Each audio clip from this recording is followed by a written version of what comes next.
Welcome to the Certified Family Trauma Professional. My name is Robert Rhoton, and I am going to be your presenter. My contact information is on the slide, and it will also be on any of the support materials that you have. What we're going to be doing is talking a little bit about why to treat families that have experienced trauma together. And there's a lot of information out there kind of tailored to working with a child. There's a lot of information tailored to work with adults. Where we run into some challenges is how do you work with an entire family around the issues of trauma. And to be, honest, a lot of folks really are uncomfortable working with a lot of folks at one time around issues that are this severe. We owe a debt of gratitude to people like Charles Figley, who were one of the pioneers in the mid-'80s that really started looking at how do you work with families around these issues of trauma. And we have a lot of people that have developed programs that are designed to work with the entire family. So as we kind of move through this, I hope that you find it beneficial. We're going to try to lay it out for you in such a way that it makes sense, that it can help you do more effective and hopefully have more fun working with families around these issues. What our goal is in being together through this training is really to help us have a better understanding of trauma, toxic stress, and adversity, and have a better sense of compassion for the behaviors that we see in families because of what they have experienced or are currently experiencing. We will also spend some time talking about, what trauma really is, and define it maybe a little differently than what you're used to. We are going to talk about how trauma is reflective of changes that occur in the brain, in the body and nervous system.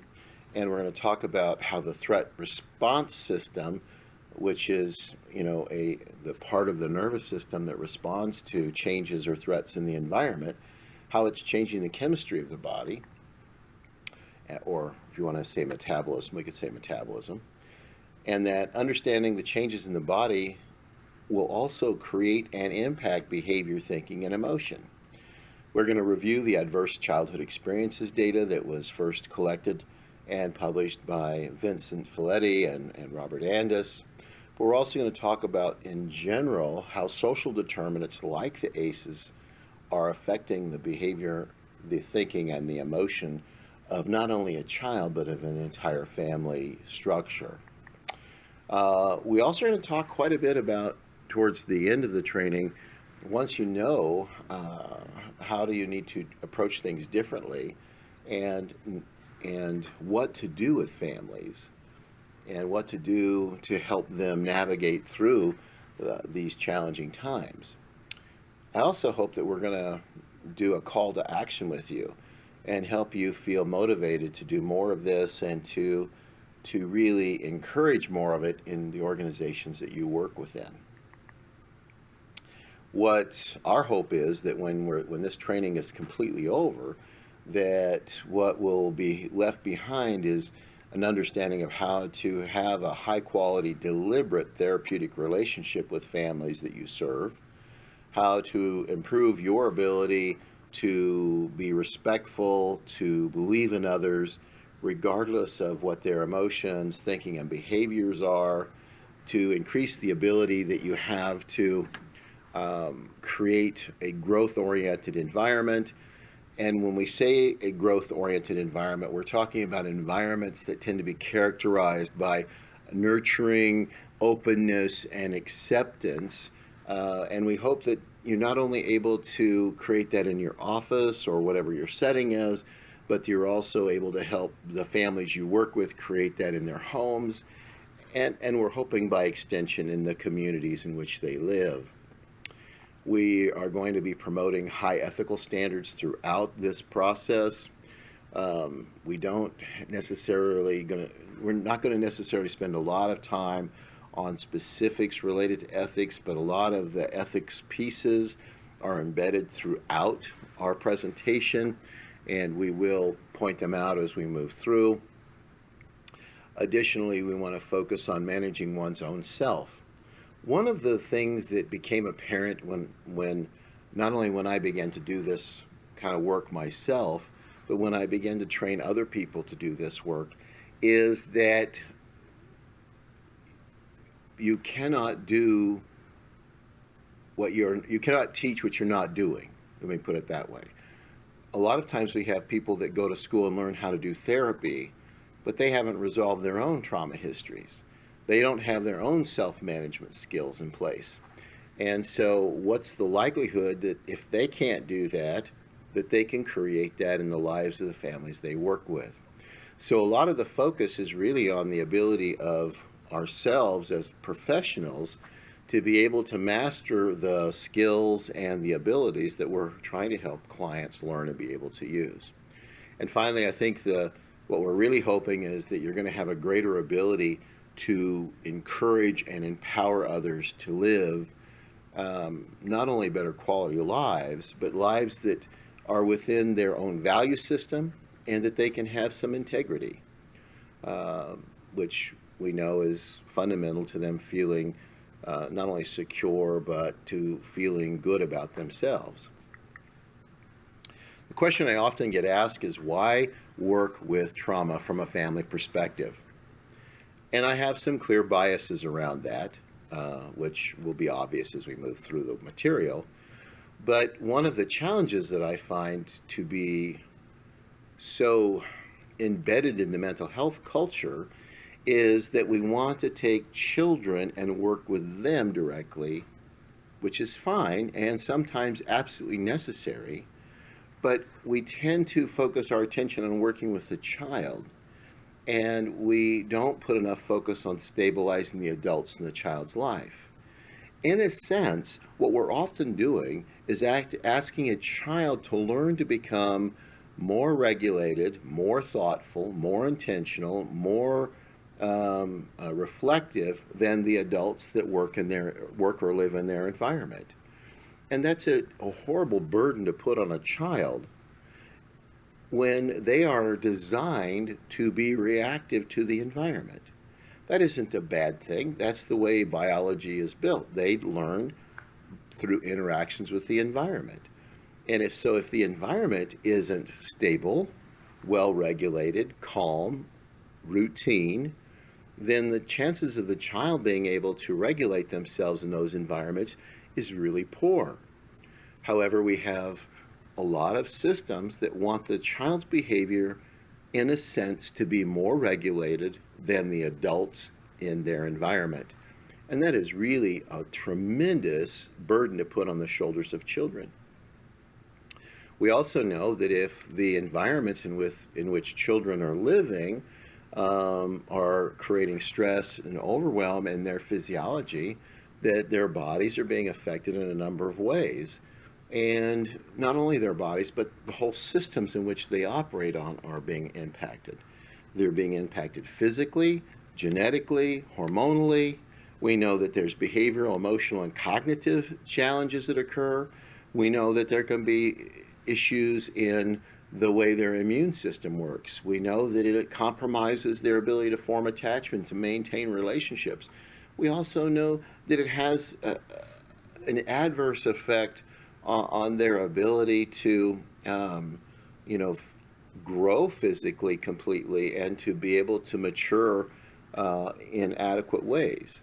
So these are really important aspects of why we want to work with a family. If we can work with the family, we have the opportunity to not only stabilize a child, but to stabilize an entire group of people. And that is a positive for not only the family, the child, but it's also a positive for the community in which they live. So the starting point that I'd like to really begin with, and this starting point is that the state of the body influences behavior, emotions, and thinking. So In coming at this, I have to own a couple of things. One is that as you hear me talk about this, you're going to realize that I am talking about something that is really divergent from the culture of mental health. The culture of mental health that emerged pretty much in the Vienna era of psychology has had this dualism in it since that time, and the dualism has kind of separated the body from emotions, thinking, and behavior. And what emerged with that was, particularly in the mental health world, mental health culture, is that emotions, thinking, and behavior became the guiding property and light that we always want to work towards. We're always focused on these emotions and on the thinking that goes on and the behaviors that are accompanying it. And most referrals come in because the behavior we don't, particularly related to children, is because there's behaviors that are annoying somebody, or there are emotions that they are exhibiting that are worrying somebody, or that we see that they aren't able to think cognitively well and they are struggling in school because of that. What I'm really hoping to encourage through this is to understand that you don't have emotions, behaviors, or thinking without the whole body, and that changes within the body influence behavior, emotions, and thinking. And I think it's to our benefit to think of human beings as whole beings. And once we begin to understand some of the physiology and the neurophysiology, realizing that quite often focusing on emotions, thinking, and behavior is not going to help us create the change that we need to. So again, the starting point is what changes the state of the body influences behavior, emotions, and thinking. And so what does that really mean? It means that we're going to look at what's going on the body first, rather than assuming that it's a behavior problem or it's an emotional problem. Because when we take those in absence of the body, then what we're left with is we think these things are occurring on purpose because the person has a volitional choice, they've made that choice, and they're behaving this way, and that is often not the case. The behavior and the emotions and the thinking are often the result of a reactive response to having arousal in the body. So this is our starting point. So what is happening in your body changes your emotion, thinking, and behavior is fundamental, and what we are really looking at is the frequently little to no choice or volition is really being offered. Let me give you just a brief example of what I'm talking about, which is you don't have a choice, it's biology. If there is a large increase in noradrenaline, which can happen for any number of reasons, the likelihood is very high that you're going to experience anger, aggression, and hostility. You're not experiencing anger, aggression, hostility because you're a bad person, or you're stubborn, or you're uncooperative, or you planned this out. You're experiencing anger, aggression, and hostility most of the time because you've had a change in metabolism. Now, the thing that makes it difficult for people to really get a hand on is the fact that the term large, what is a large increase, is really going to be unique to each person. We call this an idiosyncratic response.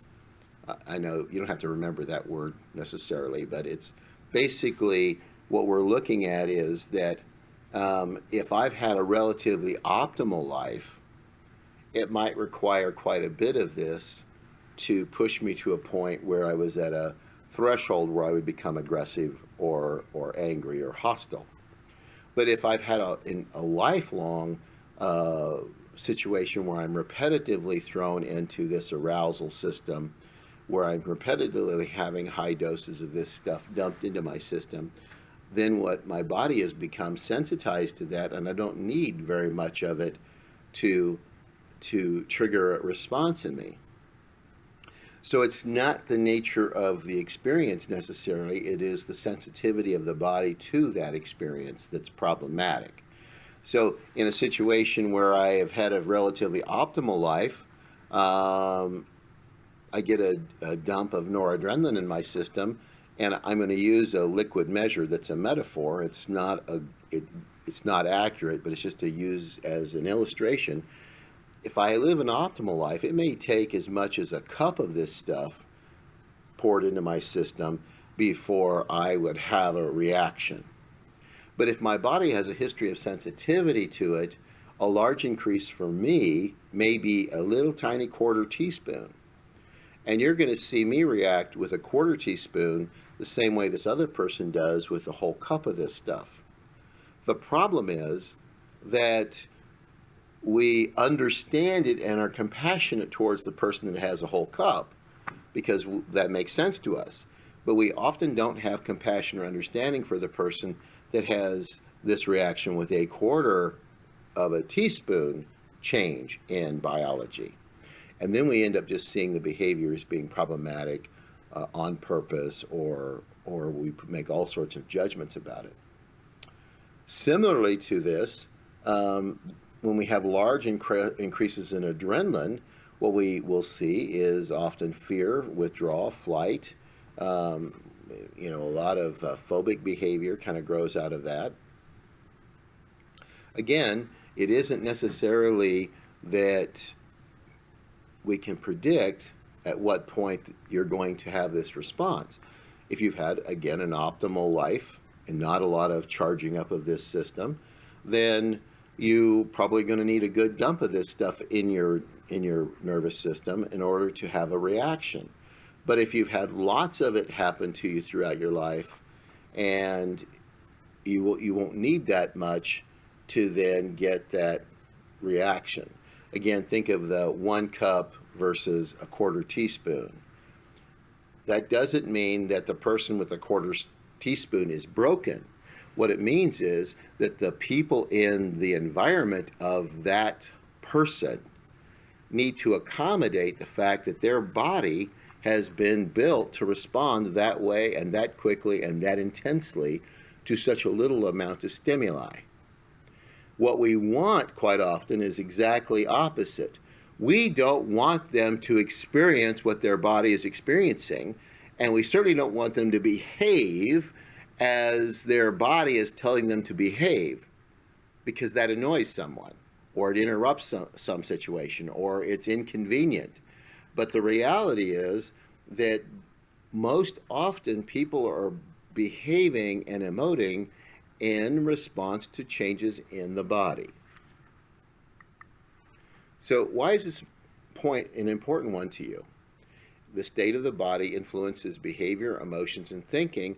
It's not a crazy idea. You all recognize it.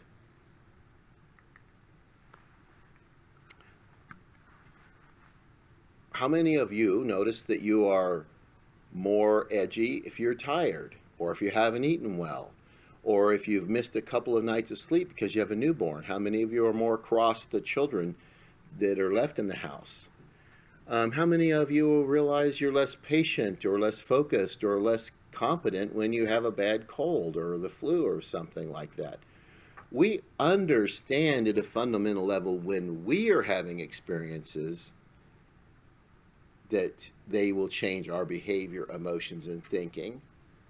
But what's happening is we have a tremendous intolerance for emotions, thinking, and behavior of others when we don't clearly see what's going on in their body. So the question that you're left with is, what are the bodies of your clients experiencing? Now that's often outside of their awareness. And the people that have pervasive long-term histories of trauma, toxic stress, and adversity quite often are well disconnected from an awareness of their body. So it's part of our responsibility to be able to help them understand this process and be able to tune into it more effectively. So why is this important, an important point to you? We know why it's important to clients, but think about it. How would it change the way you look at things? Would you always give people the benefit of the doubt if you assume that the behavior, emotions, and thinking that you're seeing is based on some fundamental shift in the metabolism or function of this body? Or that it was, an arousal that was happening in here, and you're seeing the consequences of it in the world as behavior? Would you be likely to be more compassionate or give people, again, the benefit of the doubt rather than immediately jumping to labels, conclusions, and judgments about folks? Also realize that when you are angry, and this is part of that self-learning, realize that when you're angry, it is you failing to manage you well. It isn't anything to do with other people's action. A lot of times I ask folks, what is it that makes you stressed? And they tell me, well, I have teenagers, and I have a long commute, and traffic is always bad, and people are rude, and they go through the whole list. That is, at best, a very immature or ignorant way to look at it. It has nothing to do with their behavior. It has everything to do with us failing to manage us. If somebody cuts you off in traffic, even if they bump your car a little bit, how many of you would respond with being angry about that? But you're not. Is it anger at what they did, or is it anger because you aren't managing you well?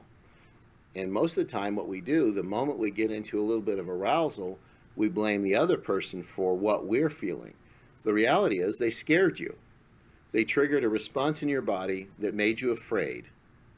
And your hormonal mix changed, your biochemistry changed, and now you're feeling this state where you're blaming it on them. That is really you're not managing you well. And that's not a criticism, that's what we all do. It's just that we need to recognize quite often what we're experiencing in the way of referrals is the referral is being generated because the adult in the environment can't manage themselves well. And they are becoming reactive to the behaviors of children. Most often, annoying behavior is not planned, and it's not done with forethought. I was teasing a family that I was working with a while back, and the father made a comment to me, well, he had twin 3-year-olds, and he said, they just do things to piss me off. And I said, really? Tell me about how that looks. Are they getting up in the middle of the night and having a planning session and planning all of this out, kind of like an old Pinky and the Brain cartoon where they're planning to take over the family? And he said, no, of course not. That's absurd. But your comment is reflective of that. Are they really annoying you on purpose, or are you failing to regulate you? Therefore, you're having a reaction to them.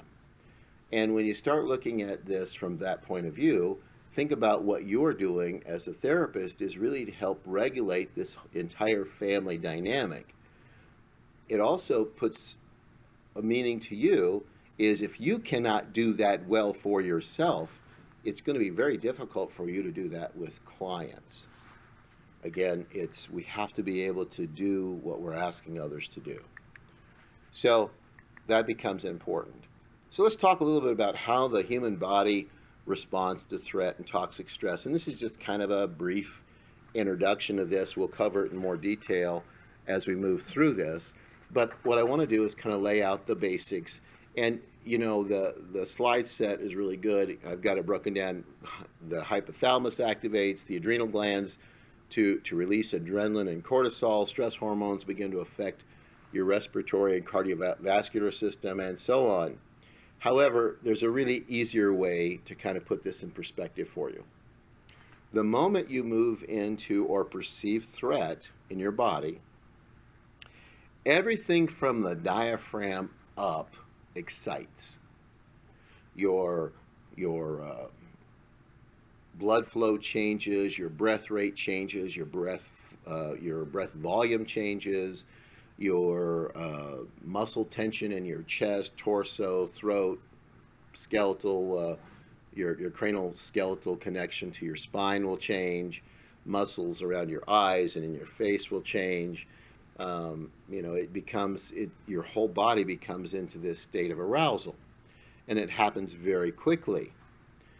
What we're not used to thinking about that, and it's really important to understand, because as the excitatory system comes on, behavior, emotions, and thinking will change because of changes in this system.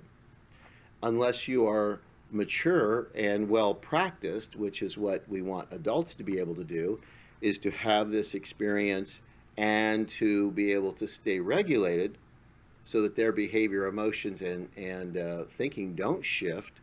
And that requires practice and work and intentionality. But most people are just in the moment, they're going to react to these changes because that's the way we're wired.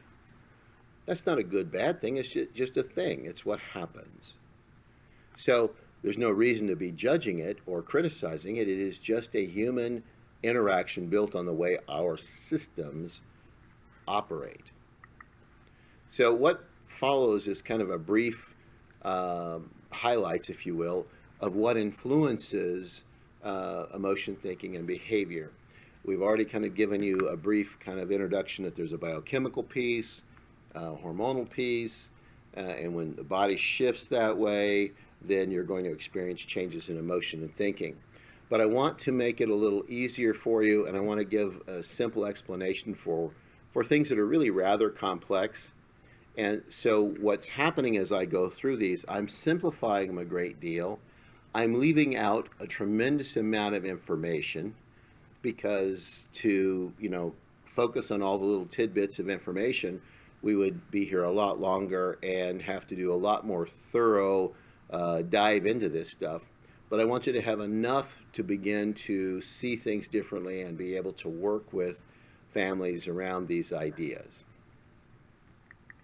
So we're going to be presenting the biology and what are we looking at. We're going to really talk about what is trauma, toxic stress, and adversity.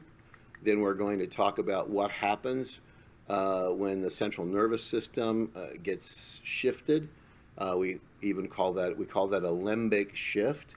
We're going to be looking at what is completely correct, 100% correct behavior that you should see when the body moves into a state of toxic stress or arousal.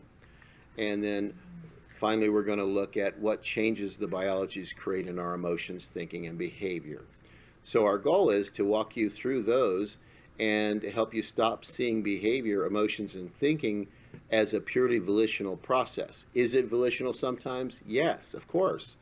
More often in older children, though, than younger children. And more often in, older teens rather than the younger preschool or elementary age kids. Now, this is important in a number of reasons, not just because it will help improve the family functioning, but these are conversations we should have with teachers as well. We tend to treat child behavior as a problem or as something that's done because they're having a purposive activity. They've thrown something on the floor, they've screamed, they've had a tantrum. We see that as bad behavior in school settings, rather than asking what's going on in this environment or what interaction with the teacher or others has triggered this response in their body. And so we are in a place to be able to handle these things much more kindly and to actually create more change when we look at them as a physiological response rather than bad behavior. So let's begin our journey by talking about what trauma is and what it isn't. Traditionally in our culture, we look at trauma as big, bad, ugly, nasty events like natural disasters, mass interpersonal violence like school shootings, big domestic fires where people are hurt, motor vehicle accidents, certainly rape, sexual assault, all sorts of physical battery and physical assaults and crime. We have domestic violence, we have torture, we have war, child abuse of all kinds, and we have people that are repetitively exposed to these things or the stories of these things that also experience trauma. Now, the problem with this definition is that it's not really all that accurate. Trauma, when you say it's an event, then what you have to look at is the event universally problematic? And the reality is we have a lot of people that experience all of these things and do not seem to manifest symptoms. And we have other people that manifest the symptoms that don't have any of these things occur. So by making it an event rather than a state of the body, what we're doing is actually limiting our ability to be effective with this. And the definition and the way it's structured, of course, in the Diagnostic and Statistical Manual, or your ICD system, is that it is really all tied to the event. That's just not the case. What we do know is that the body begins to manifest symptoms when the body moves into a state of arousal and when it can't get released from that state of arousal. So the body is designed to balance itself. In other words, if you were to think about this as a scale, we're designed to be relatively balanced. But the moment we move out of balance, our body has the ability to create activity to bring us back into balance. That's really the foundation of healing. Our body heals because it adapts and helps us restore the body to balance. Now, there's really two kind of processes at work here. I'm going to talk about them independently and then collectively as we move through this. The body is designed to adapt, and the body is designed to mitigate. Now, when the balance system has been pushed out of balance and kept out of balance for too long, or it's repetitively pushed out of balance, then the way we generally adapt to those things or mitigate to those things are fairly predictable. So let me talk about the process of adaptation. In other words, how does the body correct? I'm going through the medical description of this. What we go through first is homeostasis. This is our wound bleeds, or in some way, may not have to bleed a lot, but it's bleeding in some way. The next is the inflammatory phase. Now, why is the inflammatory phase important is really kind of interesting, because the inflammatory phase is that flooding the area around the wound with those things that make it swell and feel warm and often are related to pain. Then we have the proliferation phase, which is all the materials needed to build that new tissue are being sent there. And then we have the maturation, or what some people call the remodeling or final phase, in which the wound is fully closed and healed. So if you were to think about this from the process of something we've probably all experienced, a cut on our finger, what's happened? How many of you realize that you've got a little cut, and an hour later it's more tender than it was when you first cut it? That's that inflammatory phase. And a couple of days go by, you can still see where the cut is, but it's no longer hurting. What's happened is the proliferation phase is moved into that area, and as the tissues have been proliferated, they've begun the healing process. Now, it hasn't completely remodeled yet, but the inflammatory piece has been withdrawn as healing is occurring here. And then finally, when it's remodeled, sometimes you can't even see where it was.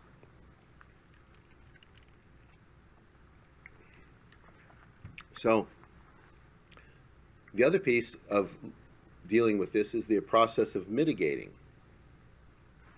Mitigating occurs when we cannot immediately adapt, or the situation isn't going to let us adapt. And this is a human process. There's nothing wrong with it. It is a very common thing. The body creates a separation from the perception or awareness. So we've all experienced this on a regular basis. In the mental health world, the extremes of this we often label as being disassociation, or we label it as depersonalization, which of course are extreme versions of this. But in consequence of that, we have felt like in order for people to have good mental health, they shouldn't use mitigation. However, naturally, organically, half of our strategies to get through any situation are going to be mitigation related. So the body feels distress, pain, or upset and dysregulates the nervous system. Now, the way the nervous system can deal with that is it can be adaptive, it can take active action towards resolving, or it can create a space so that you don't have to experience anything right now, or you experience very little. Sometimes we call that space avoidance. As we need to, we create additional space. In other words, we give ourselves more space when we can't get relief by the space that we have created. And of course, if we keep creating space, we'll eventually move into that depersonalized lack of awareness, or being totally dissociated. However, this is not a pathology. This is just normal human stuff. You have been in situations with people you care about, people that are your friends, people that you deeply like, that are interested in things you could not care less about. And when they launch into talking about them, how many of you, whether, and it doesn't feel like it's terribly unpleasant, but you don't want to hear it, it's a little bit distressing to have to listen to it. So how many of you shift your awareness away? You think about other things while they're talking about their, if they're into golf and you couldn't care less about golf, and they talk about, lining up this perfect shot and blah, blah, blah, and they're talking on and on. How much of that are you missing because you have avoided it? You've created space between what right now in this moment, you've created space. That is not a mental illness. That is not a psychiatric problem. That is a natural way the human being has to operate. Certainly we see it in situations where people really are injured.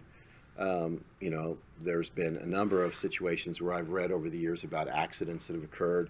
One of them, I think, was really illustrative, and I can't remember where it happened, but a fellow was in his car with two of his kids. It was a little tiny car, and one of the cement trucks that had a big old load of cement ran a stoplight and T-boned him and totaled the car, mashed it, injured the driver pretty good, and the guy got out of the car, got his kids out of the car, got them 50, 60 feet away from the car because he was afraid it was going to blow up or be, in some other way risk his kids' lives, and then he passed out.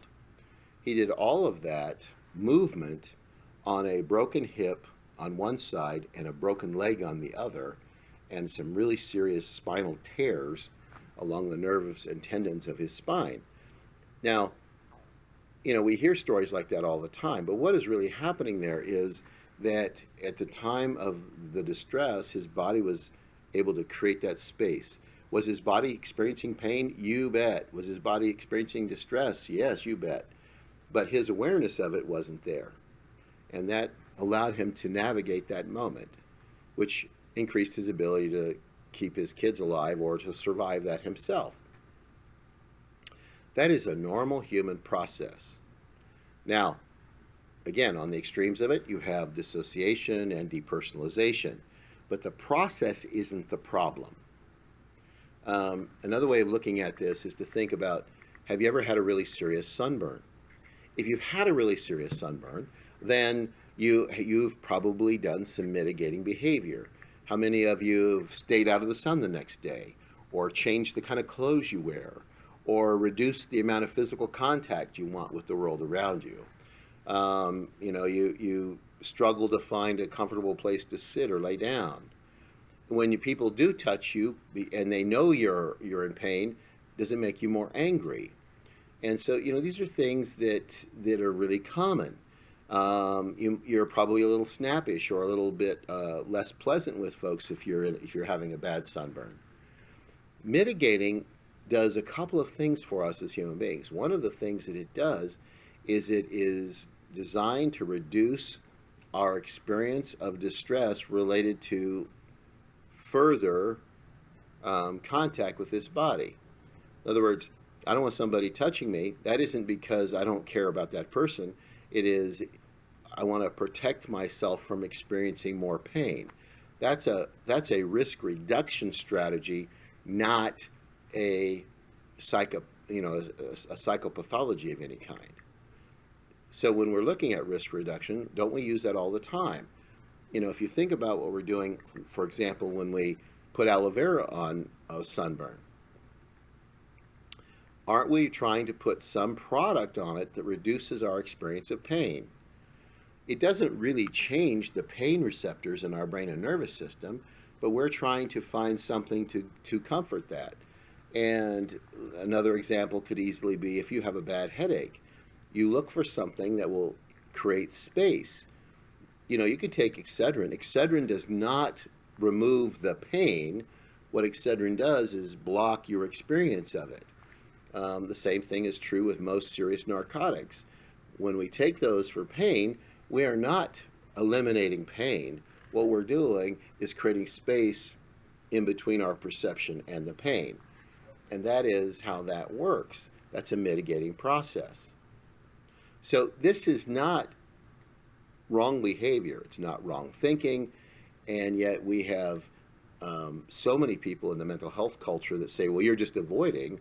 And avoidance becomes a sign of pathology or poor symptoms, when avoidance actually is quite often a healthy response to distress in this body and nervous system. So what happens when we shift gears and we move into this aroused state? And that's what we want to kind of talk about next. Again, everything above the diaphragm gets excited. You're going to notice these changes. You've noticed them a lot in your life anyway, but there's also a change as your body goes through this. There's a change in the way we think, the way we emote, and the way we behave. So let's ask that question. What happens to emotions, thinking, and behavior when the state of the body shifts? That becomes kind of an important question. There are absolutely predictable, correct responses. In other words, we know enough about this that we know pretty much what should happen when people make the shift. So before we go into this next piece, I want to ask you a question. If we know that when the biology shifts a certain way, that emotions, thinking, and behavior are going to shift with it, are those behaviors because the people are choosing them because they want to behave that way, or is it the result of having this change in their physiology? And if it's the result of the physiology change, then when we run into this in a school setting or in a family setting, and we see it as problematic behavior, or we see it as bad behavior, or we see it as something that's being done on purpose to hurt somebody, we are missing the point. There are predictable, absolutely correct physiological responses to having the body make this shift. And until we can kind of understand that and quit reacting to the consequence of the shift, we're kind of handicapped in being able to work through it with folks. So let's begin with kind of a simple introduction to this. These are the things that you should see emerge when someone moves into sympathetic system dominance. In other words, they've gone through that limbic shift, and now that arousal system, that everything above the diaphragm is excited. What you should see is it's all about this moment in time. There is no future orientation. It's going to be impulsive. It's going to be irrational and illogical.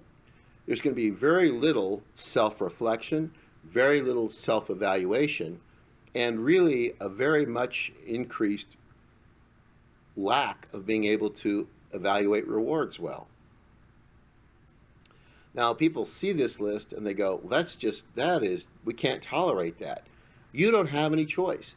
That is exactly correct behavior when the body moves into sympathetic system arousal. There is nothing wrong with that. That is not a problem. It may create some problems for other people, but it is not wrong behavior. It is absolutely correct, absolutely predictable, and absolutely congruent with changes in the way the body and nervous system are working. Now, you do not need a trauma for this. For example, how many of you have been behind the wheel of a go-kart? What state is your body in? You're having a good time, but you're all in a state of, your body's in a state of excitatory state, if you will. Well, that's perfectly okay. Part of the fun things that we do in life is being in this sympathetic state. So it's all about this moment in time. Would you think it was a good idea to try to talk to somebody on a go-kart in the middle of a track, engines blaring, about planning for a tax shelter or a retirement plan? It's silly, isn't it? How many of you would think it would be a good opportunity to talk about next week's homework in school? It is a time of this excitatory system being in charge, and it is characterized by all of these things. It's not really future-oriented. It's all about this moment in time. It's impulsive. There's not a lot of logic to it. There's not a lot of self-reflection. You know, am I a good person? Am I using my highest and best use as I bump into my neighbor and try to get past them? You're not having that kind of thought. And yet, we often get trapped by thinking that when we see a behavior or emotion or a thinking, that it is a volitional, they're doing it because not doing it automatically, they're doing it because they have a plan or they have a purpose.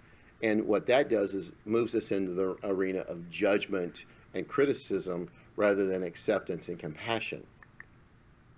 Same thing with bumper boats. If you're in the middle of a bumper boat party, you are probably not being very future oriented. You're just having fun banging into the person next to you and trying to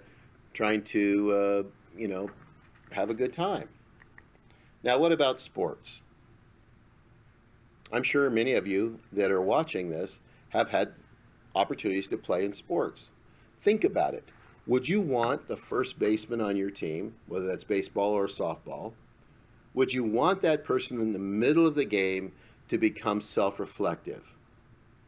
I wonder if I'm a good person. Am I making the best choices with my life? Is this my highest and best use? Do you really want them to be doing that in the middle of a game? Do you want them to be rational and think about, well, should I really chase this ball or should I kick this ball? What if I kick the ball and miss? And they begin to weigh the odds. You know, it's ridiculous. And if they did it, we would be irritated at them. However, it is the behavior that they're in these moments is the behavior that is consistent with the sympathetic nervous system being dominant. It's not bad behavior. Being impulsive and reactionary and, being focused on this moment in time and not looking to other things past this, that's all part of playing the game well when you're in sports. Now, what about doing silly things that you get hurt around? This is an example of some youth that were jumping off the roof of their house. Now, what ended up happening is she ended up in a wheelchair with 2 feet broken, but the reality is, up until the moment where she hit the side of the pool, they were having a great time. They were having fun. It was a great activity. A number of times they'd been off that house, but now somebody was hurt, and now it wasn't fun anymore.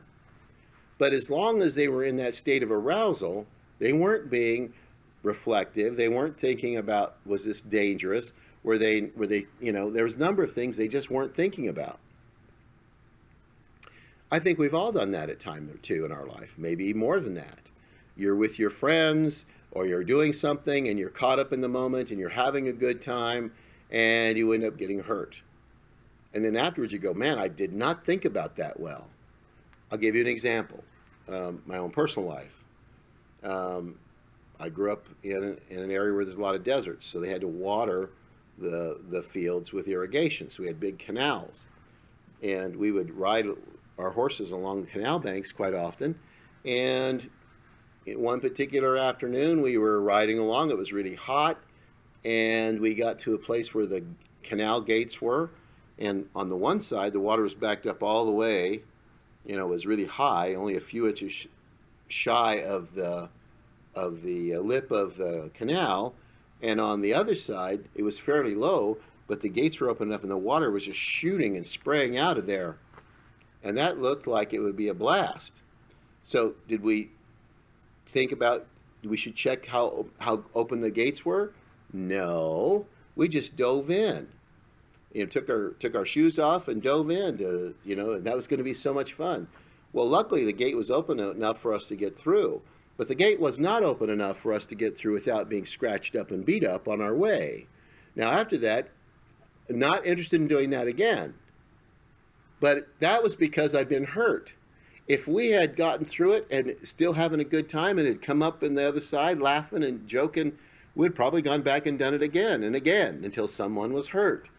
That is just the nature of being a human being. When you're in this state, you are not being self-reflective, you are not doing self-evaluation, you are being impulsive, you're being irrational, you're not thinking about it, you're certainly not planning for it, you're just reacting to the moment. The same thing is true when we have disagreements with loved ones. Nobody says, you know, I've thought this through and I know exactly how it's going to affect my relationship 5 years from now to have this discussion today.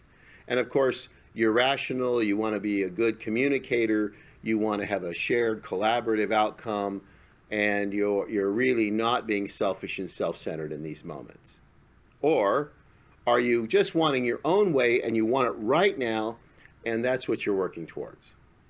So lots of areas in our life, when we move into that through that limbic shift, which puts our body into a state of arousal, we are behaving in predictable ways. Predictable because they are congruent with being in this state. And that does not make our behavior bad. Our behavior may have social consequences that are unfortunate, but our behavior is not bad. And quite often what we do is have program after program after program after program that focuses on the behavior, the emotions and thinking, rather than focusing on how do I get this body out of that sympathetic state into a relaxed state so that these behaviors aren't driven by the state of the body. Did you catch that? Rather than treat the behavior, the emotions and thinking, what I'm suggesting needs to happen is we need to change the state of the body. And as we change the state of the body, those things will change too. Instead, what we often do is go directly off the things that are annoying somebody. And they are often quite correct behavior considering the state of the person. My simple kind of funny way of talking about this is that when we move across the threshold and we move into our sympathetic nervous system, we have left being Bruce Banner and we've now become the Hulk. And this metaphor, I used to use Jekyll and Hyde, but this is, you know, I'm kind of trying to be more modern now and use the Hulk and the scientist Bruce Banner. A lot of the services that we have for people in the systems of care, a lot of the education system, a lot of the penal system and legal system is all designed to work with Bruce Banners. It is not designed to work with Hulks. Unfortunately, what we are dealing with quite often is Hulks. And rather than help them get into Bruce Banner mode, we confront the Hulk about thinking, behavior, and emotions. and we do it repetitively. Well, the Hulk is not a good subject for education. The Hulk is not a good subject for family comfort. The Hulk is not a good, is not going to be a good prisoner. Um, we have to understand that what we're trying to do whenever we work with a family is get the entire family as much as possible out of Hulk mode into Bruce Banner mode. And that's the first step of working with them. It isn't trying to work on a behavior or an emotion or a thinking. It is, how do we help them get to a place where their body isn't driving them in absolutely correct behaviors that are unfortunate and have a cost. In other words, how do we help this family not be a bunch of Hulks interacting with each other, just exacerbating Hulkhood, rather than how do we get Bruce Banner in the room? And you don't get Bruce Banner in the room by trying to work with the Hulk behaviors. You have to have it. You have to get that through a change of body. I hope that makes some sense. So when someone is in the Hulk mode, what can you realistically expect from them? Is that a good question? Do you think they will be able to do these basic things? Do you think that the Hulk will sacrifice control of himself to submit to the authority of another person? Do you believe demands, requests are fair, rational, or just if you're in Hulk mode? If somebody asks you to do something, you think it's a fair request, a rational request? Are you having any way to evaluate it at all?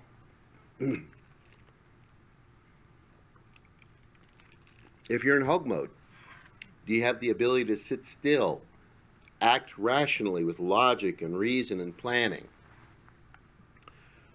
If you're in Hulk mode, can you be patient and planful in the response you make to any situation? The answer is no, you're reactive. So we see this in clients all the time.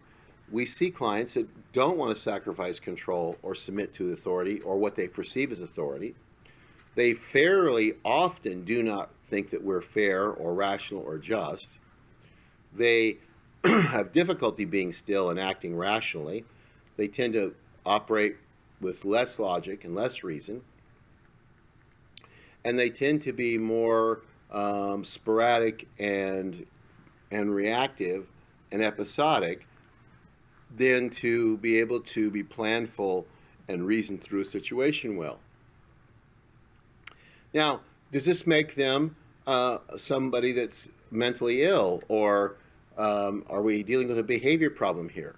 Let's change this question just a little bit and ask, when you are in Hulk mode, when you, the person sitting there watching me right now, when you're in Hulk mode, how difficult is it for you to sacrifice your control to someone else's authority?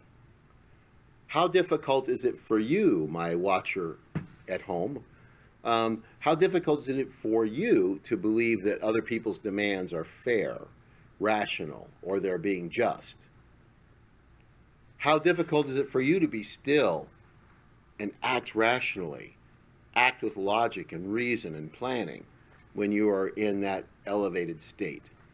And how difficult is it for you to be patient and planful with, your response to any situation?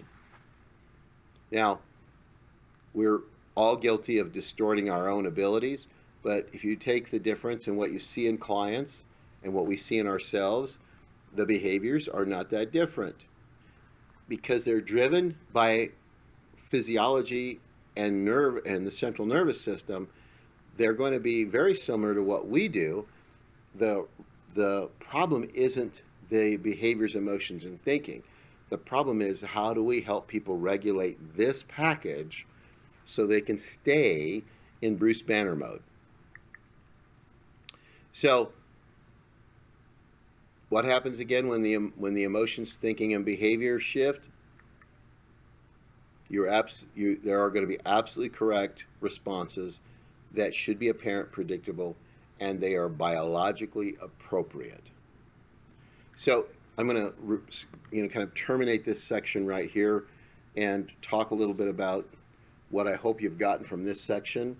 What I hope you've gotten from this section is a kind of an introduction to the idea that a lot of the behavior that we have traditionally seen as problematic or needing treatment or poor behavior or destructive behavior is actually the result of having the system of the body change and move into a state of arousal.